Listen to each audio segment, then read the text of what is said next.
Buenos días, buenas tardes, buenas noches, no importa la hora o el lugar donde nos vean, bienvenidos una vez más a un video de VideoJars. El día de hoy, dando continuidad a los temas experimentales, vamos ahora a hablar sobre las celdas de carga, es decir, cómo vamos a acomodar el puente de Wheatstone para mejorar la lectura de lo que nos ofrezcan las galgas. En este caso, habíamos dicho que el puente de Wheatstone se arma cuando tenemos una serie de resistencias y a partir de esas resistencias nosotros vamos a calcular diferentes diferenciales de potencial. Es a partir de estos voltajes de los cuales se leen las señales y para eso vamos a utilizar diferentes aparatos. Aquí se ve un poco borroso, pero ustedes pueden ver los diferentes puentes que se pueden armar. Tenemos la opción del cuarto de puente con galga dummy o galga digamos ahí ficticia. Tenemos el medio puente y finalmente aquí estaríamos armando el puente completo. Para la práctica que vamos a hacer, que en este caso va a corresponder a, a la medida de la presión interna de un refresco comercial, vamos a ir decidiendo también cuál de estas celdas de carga es la que más me conviene. En este caso, podríamos pensar que de entrada, si vamos a leer cada galga por separado, nosotros vamos a utilizar lo que es el cuarto de puente. Tomamos una de esas resistencias como resistencia variable y las otras tres las dejamos fijas. Asimismo, vean ustedes que cuando ustedes han armado el puente de Wheatstone, lo que va a hacer este P3 de Vishay son varias cosas. El puente se arma precisamente con una galga dummy y una galga activa. Luego, ya que ustedes han hecho esta conexión, obviamente pues el P3 de Vishay se va a conectar a la energía. Esa señal se va a mandar a un amplificador. En este caso vean ustedes que este amplificador también se encarga de balancear el puente, ¿no? Y una vez que tengamos balanceado el puente y amplificada la señal, esta ya se puede pasar a un convertidor análogo digital y de ahí se pasa a lo que es la pantalla. Y en la pantalla ustedes van a poder ver en micras la deformación que les está registrando esa galga, ¿no? Cada uno de los 4 canales que tiene el Vishay puede armar diferentes tipos de puente. El puente se arma precisamente haciendo las conexiones con con las entradas que tiene el aparato. Eso se va a ver en mayor detalle en el siguiente video, donde ya se describe el proceso experimental, ¿no? Aquí también nos permite un control de estabilización del factor de galga. Hay que recordar que uno de los aspectos que me pueden afectar la calidad de la lectura de la señal es precisamente el factor de galga. Y finalmente todo el ruido se pasa por este filtro y finalmente aquí sale se desecha, ¿no? Y ahí está pues el manejo de la señal. Si bien es cierto que este canal es de ingeniería mecánica, a veces es necesario conocer un poco los dispositivos con los que vamos a trabajar. Así que aquí les estoy mostrando, y eso que este es un circuito simplificado de qué es lo que está pasando dentro de ese aparato, ¿no?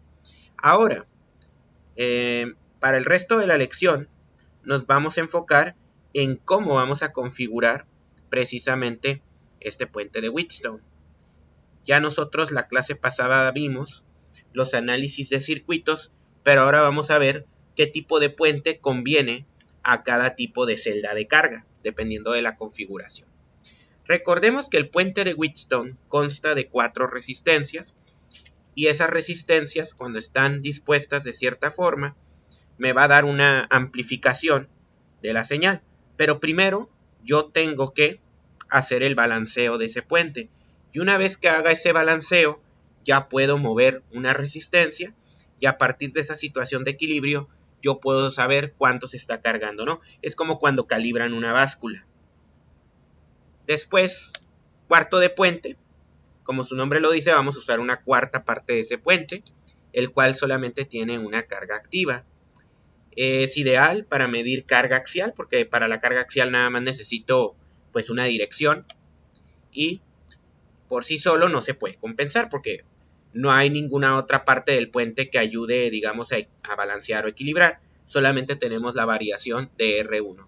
Sin embargo, esta configuración del cuarto de puente no es tan conveniente y usualmente se modifica con una galga activa y con una galga dummy, o no es ficticia, pero sí es una galga, eso sí, de la misma resistencia que la galga activa, pero que me permita poder manejar con mayor facilidad el puente.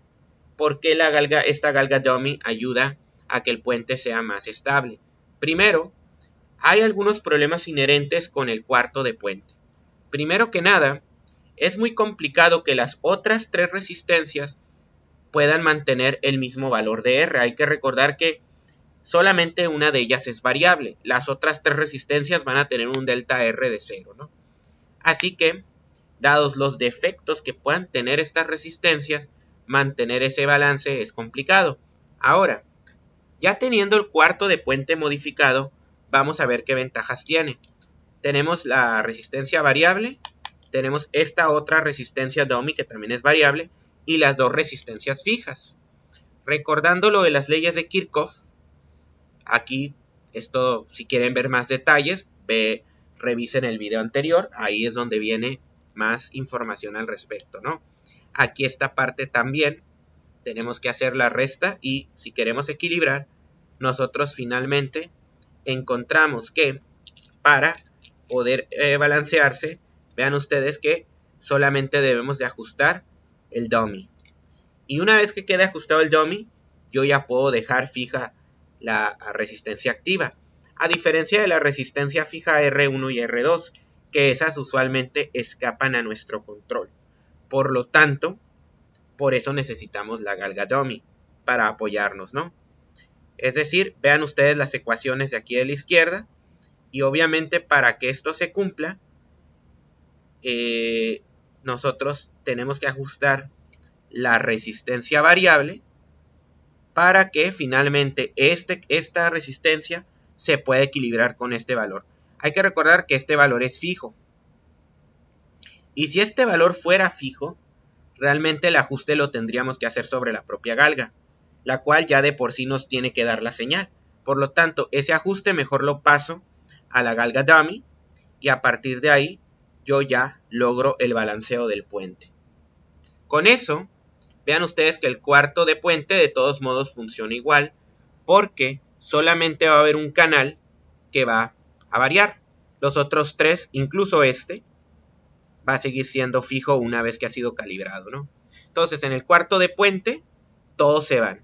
Se va R2, se va R4 y se va R3. Y nos queda solamente la expresión delta E igual a R sobre 1 más R al cuadrado por V. Y nos queda aquí delta R1 entre R. Acuérdense que esta cantidad es importante, porque si yo divido la variación de la resistencia entre la deformación, yo obtengo lo que es el factor de galga.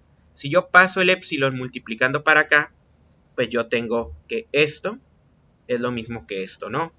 Y vean ustedes que ya nos da la expresión. Ahora, ¿qué pasa si tenemos esta galga dummy que usualmente no se aplica directamente sobre el material? En el caso de nuestro P3 ya está incluido, ¿no? Entonces, en este cuarto de puente modificado, si bien es cierto que esta es una galga aparentemente variable, la varías mientras la calibras, pero una vez que se calibra, se fija. Y al fijarse, esta ya va a tener el mismo comportamiento de estas. Es decir, primero se varía y luego se fija.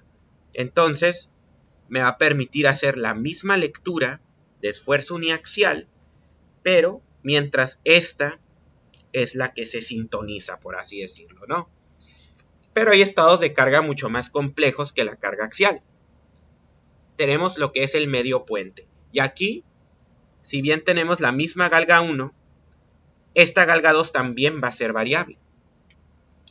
Esto, de alguna manera, nos ayuda a compensar temperatura, es decir, que cualquier desbalance que se pueda dar por temperatura, estas dos galgas se van a contrarrestar entre sí. Eso lo voy a explicar más adelante, ¿no? Asimismo, cuando yo tengo una cierta configuración del medio puente, también puedo obtener módulos de Poisson. Me sirve para medir flexión. Y bueno, ¿cómo vamos a hacer esas mediciones? Primero, regresemos otra vez a nuestra ecuación de amplificación por puente de Wheatstone. Ahora tenemos dos galgas. Y vean ustedes que por un lado tengo tensión y por el otro lado tengo compresión. Eso me va a ayudar también para encontrar el módulo de Poisson. Vean ustedes lo que va a ocurrir aquí. Por un lado, aquí tenemos RG1 conectado en R1 y RG2 conectado en R2. Bien, pero hay una relación entre este epsilon que se está estirando, vean ustedes la dirección de la carga, y RG2 lo que va a pasar es sufre una compresión, pero proporcional al valor de epsilon. R3 y R4 se van. Ahí ponemos delta E, ponemos corchetes, R1 más R al cuadrado. Luego aquí tenemos delta R1 sobre R1, que esto tiene que ser igual a epsilon por factor de galga. Y luego, aquí tenemos en el canal 2, ahí ponemos el negativo, porque este negativo por negativo se va a hacer positivo, y aquí yo pondría Poisson epsilon, SG, y ya haciendo esa simplificación, vamos a llegar finalmente a esta expresión. Entonces vean ustedes que la amplificación de la señal viene dado por el 1 sumándole el Poisson. Entonces ahí nosotros vemos el efecto del mismo módulo de Poisson. Ahora vamos a otro ejemplo. Dijimos que también nos sirve para trabajar flexión. Entonces en el canal 1 conectamos epsilon. Imaginemos que este está a tensión. Y siempre en este tipo de vigas, si un lado está a tensión, el otro lado está a compresión. Volvemos a usar entonces esta ecuación. Estos dos se vuelven a ir porque estamos usando medio puente. Y aquí ponemos delta epsilon, R1 más R al cuadrado. Y R1 pues va a ser simplemente SG epsilon. Mientras que menos R2 sería menos epsilon SG. El menos sale precisamente de la parte de compresión. Por este menos de acá se va a hacer más. Es importante entonces conectar bien las galgas, porque si yo esta galga en vez de ponerla en 2 la pongo en 3, la señal en vez de salirme duplicada me va a salir 0, ¿no? Entonces es muy importante también en qué parte nosotros coloquemos estas conexiones. Y finalmente aquí también tenemos uno de torsión. Ok, voy a explicar un poco por qué las galgas están así. Vean ustedes que la colocación de las galgas están a 45 grados cada una. De tal manera que si el estado de carga inicial o la deformación inicial parte de gamma, cuando tú los giras 45 grados, RG1 va a llegar a epsilon. Mientras tanto, RG2 está a 90 grados y lo que te va a registrar RG2 sería menos epsilon. Por eso están orientadas así. Eso se justifica mediante el círculo de Moore. Dibujemos. El estado inicial es cortante puro porque estamos en torsión, así que aquí nosotros tenemos esto, ¿no? Ahora, si nos movemos 45 o menos 45 en la vida real, eso implica moverse 90 o menos 90 en el círculo de Moore. Por lo tanto, por un lado se va a mover epsilon y por el otro lado se va a mover menos epsilon. Entonces, epsilon tiene que conectarse al canal 1 y menos epsilon tiene que conectarse a 2. Y vamos a tener exactamente la misma evaluación de aquí. Por eso también aquí terminamos teniendo una amplificación de señal de 2.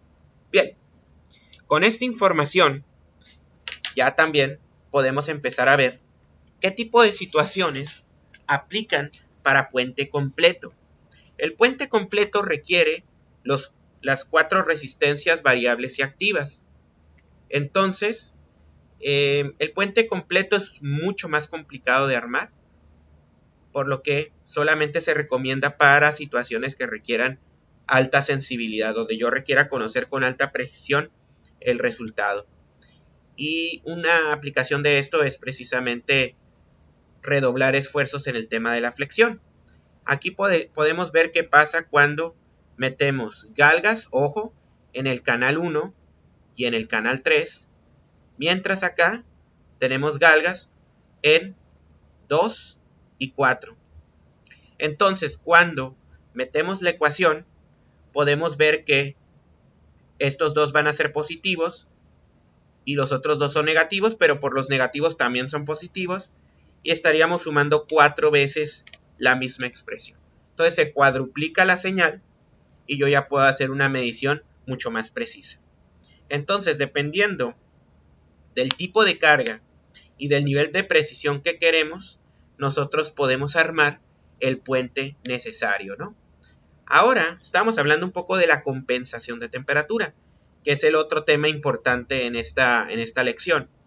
Obviamente, cuando estamos hablando de la temperatura, estamos hablando de una discrepancia en lo que es la expansión térmica de la galga, del alambrito, pero también de lo que es el material base.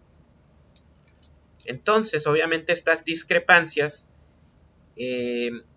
además, se ve afectado el cambio de resistividad, es decir, el cambio de temperatura no solamente me va a afectar en la deformación de los materiales, también me va a afectar en cómo se va dando la resistividad. Y esto hace sentido porque cuando tú aumentas la temperatura, vas haciendo que los huecos entre los átomos del material se hagan más grandes o más chicos. Acuérdense que la temperatura tiene una influencia directa en la actividad atómica del material.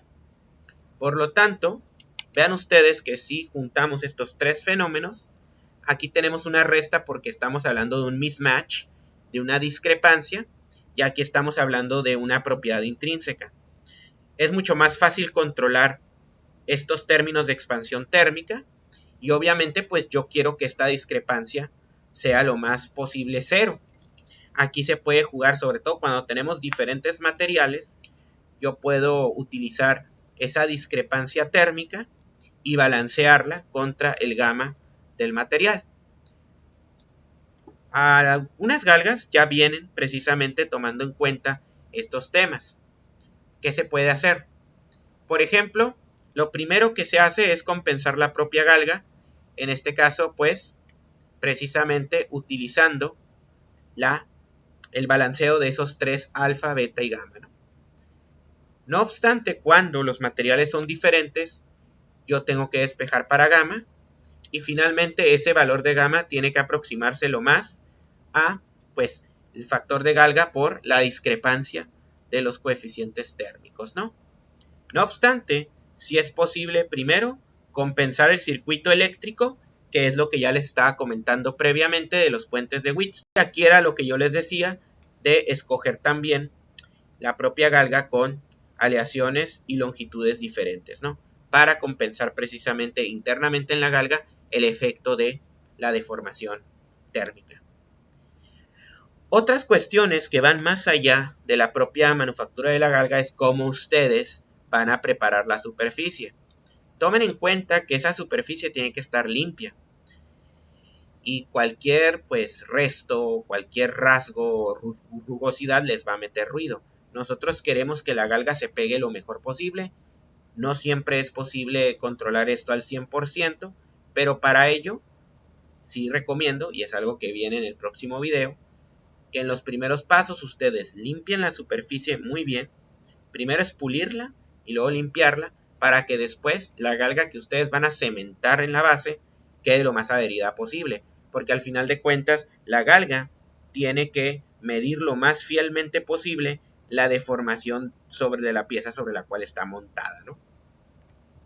Igual hay que pegarla bien, existen diferentes tipos de adhesivos. Definitivamente el más sencillo de encontrar y el más práctico es el que conocemos popularmente como cola loca, ¿no? Entonces, Este es el que vamos a trabajar, es un adhesivo bastante efectivo y de precio relativamente accesible, se consigue en cualquier ferretería, ¿no? Otro aspecto que tal vez aquí no vayamos a trabajar tanto, pero sobre todo cuando tengan ustedes que trabajar experimentos o campañas experimentales que requieran muchas cargas y descargas, ustedes tienen que cuidar el efecto de fatiga. El material, acuérdense que va cargándose y descargándose, y con ello empieza a meter ruido acumulado en el material.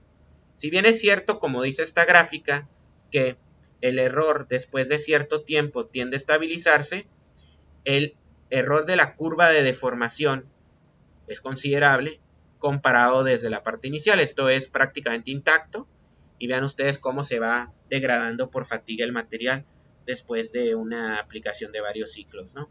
Tomen en cuenta esto cuando vayan a hacer cementar galgas, vayan a hacer experimentos con galgas más allá de una simple práctica de laboratorio, ¿no? Bueno, el tema del calor, aquí este no tiene que ver tanto con los cambios de temperatura externo, tiene que ver con el calor de Joule que disipa el propio circuito y la propia galga. Esto se ve afectado obviamente por el tamaño de galga, los materiales que la conforman, la configuración de las mismas, el tipo de adhesivo que estamos utilizando y otros aspectos, pero esos son los 4 principales, ¿no? Por lo tanto, esta galga, si se dan cuenta, está protegida contra calor y humedad precisamente para que no se vea afectado estos factores ambientales y estos factores internos del propio circuito de la galga no afecten el desempeño de la lectura, ¿no? A ustedes pueden ver ahí, por ejemplo, que cómo está instalada la galga. Esa figura es importante porque está el espécimen y entre el espécimen y la galga se encuentra una capa de adhesivo, la famosa cola loca, y la galga en realidad es un circuito recubierto de 2 hojas de papel, que no es tanto papel. El papel tiene ahí algunos temas de creep que no nos conviene utilizar. Aquí le llaman papel pues porque es cualquier envoltorio, ¿no? Pero usualmente este es un polímero y obviamente otra cosa es cuidarlo de la humedad, no solamente porque le pueda caer agua al circuito, lo cual es bastante obvio, sino también humedad en el ambiente, ya que la humedad en el ambiente tiende a interferir en las propiedades intrínsecas del propio circuito. Ya lo de la electrólisis es un tema mucho más evidente, sobre todo cuando está expuesta a mucha humedad. Entonces vean ustedes que la galga del strain gauge no solamente tiene la protección de las 2 capas poliméricas, usualmente son polímeros, sino también se recomienda utilizar barniz de uñas, por ejemplo, para que esta protección sea más efectiva, sobre todo si se van a hacer campañas experimentales a largo plazo. En conclusión, ¿cómo vamos a hacer nosotros nuestra instalación basado en todas las observaciones del día de hoy? Primero, para que el funcionamiento de la galga sea lo mejor posible, debemos asegurar que la medición de la deformación deba estar en un margen de error de más o menos 1 micra. Para eso necesitamos una sensibilidad que pueda hacer esa medición. Por eso es necesario utilizar los puentes de Wheatstone y los amplificadores tales como el B-Shape P3. Posteriormente, la galga debe ser lo más pequeña posible, ya que la deformación es un fenómeno puntual. Si nosotros queremos tener una medición lo más exacta, nosotros tenemos que tener una galga lo más pequeña posible, ¿no?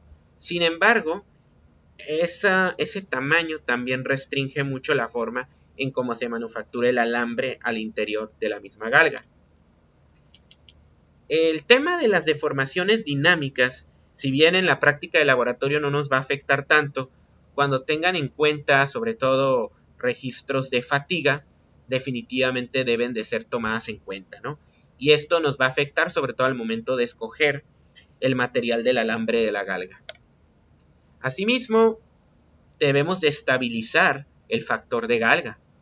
Ese factor de galga se puede ver afectado por cuestiones térmicas, por cuestiones de uso, por cuestiones de humedad. Así que debemos de hacer todo lo posible para mantener ese factor estable, ¿no?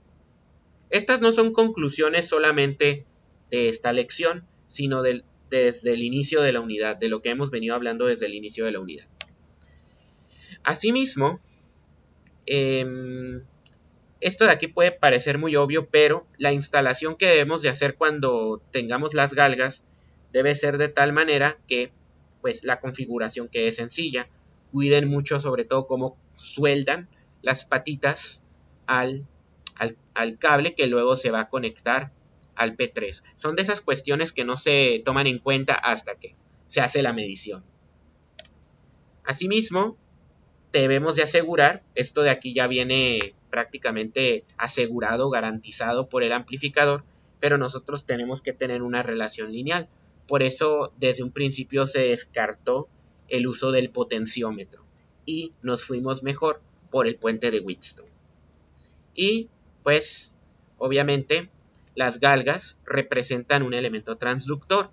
Estamos haciendo la relación entre un fenómeno mecánico como es la deformación y lo estamos traduciendo a una señal eléctrica, la cual también es procesada por el mismo circuito a donde se va a conectar, ¿no? Entonces, es importante, y quiero recalcar, cómo la galga es muy sensible, sobre todo si no se protege bien, a lo que ocurra con los cambios de temperatura y parámetros ambientales tales como dónde se va a instalar, el adhesivo que se utiliza para cementarlo en la prueba, en la probeta, y finalmente pues la humedad que me puede ocasionar incluso corrosión tanto en la pieza como en la galga. Y bueno, pues con esto ya estamos listos para hacer nuestro experimento, el cual va a venir en la siguiente lección. Y pues por este video sería todo. Ya saben que si les gustó o disfrutaron de este video, no olviden darle like y compartirlo con sus amigos. En unos instantes, al final de este video, yo estaré ofreciendo 3 ligas, una para un video relacionado, otro a la liga de mi canal, por si quieren ver no solamente videos de esta materia, pero si se quieren enfocar en esta materia, ya también les estoy dando el playlist ahí mismo, ¿no? Asimismo, si quieren estar al tanto de nuevos videos, no olviden darle clic a la campanita. Eso permitirá también que ustedes estén al tanto de las actualizaciones del canal. Y finalmente, si tienen alguna observación o duda, no olviden dar comentarios, sobre todo en este tema, que no es tanto de resolver problemas, sino cuestiones que tienen que ver con la práctica. Me gustaría escuchar precisamente qué experiencias han tenido con el uso de estas galgas. Y pues ya, eso sería todo lo que tengo que decir por el momento. Sin más que agregar, agradezco su atención. Hasta luego.